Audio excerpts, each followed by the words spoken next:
नमस्ते विद्यार्थी मित्रों।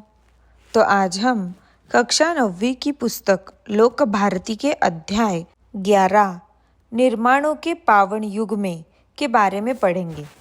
यह कविता हमें बताती है कि विकास और निर्माण के समय केवल भौतिक उन्नति ही नहीं बल्कि हमारे चरित्र, नैतिकता और मानवता का निर्माण भी उतना ही आवश्यक है। कवि परिचय। अटल बिहारी वाजपेयी। परिचय। जन्म 25 दिसंबर 1924। अटल बिहारी वाजपेयी जी भारत के पूर्व प्रधानमंत्री होने के साथ साथ कवि, पत्रकार व प्रखर वक्ता भी हैं। आपकी रचनाएं जीवन की जिजीविषा, राष्ट्र प्रेम एवं ओज से परिपूर्ण है। प्रमुख कृतियाँ: मेरी 51 कविताएं, कविता संग्रह, कुछ लेख कुछ भाषण, बिंदु बंधु विचार, अमर बलिदान, यह गद्य रचनाएं। पद्य संबंधी कविता: रस की अनुभूति कराने वाली, सुंदर अर्थ प्रकट करने वाली, लोकोत्तर आनंद देने वाली रचना कविता होती है।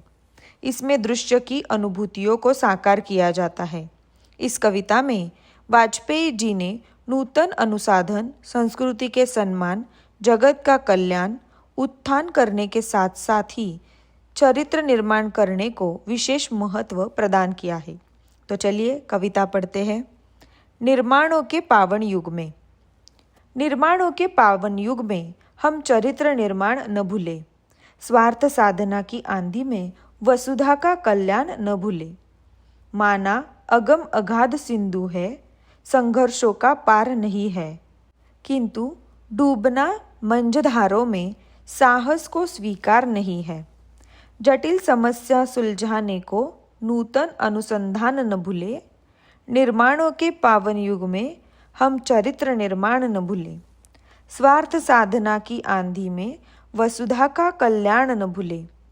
शील विनय आदर्श श्रेष्ठता तार बिना झंकार नहीं है, शिक्षा का क्या स्वर साध सकेगी यदि नैतिक आधार नहीं है।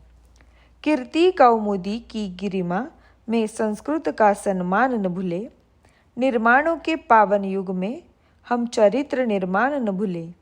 स्वार्थ साधना की आंधी में वसुधा का कल्याण न भूले।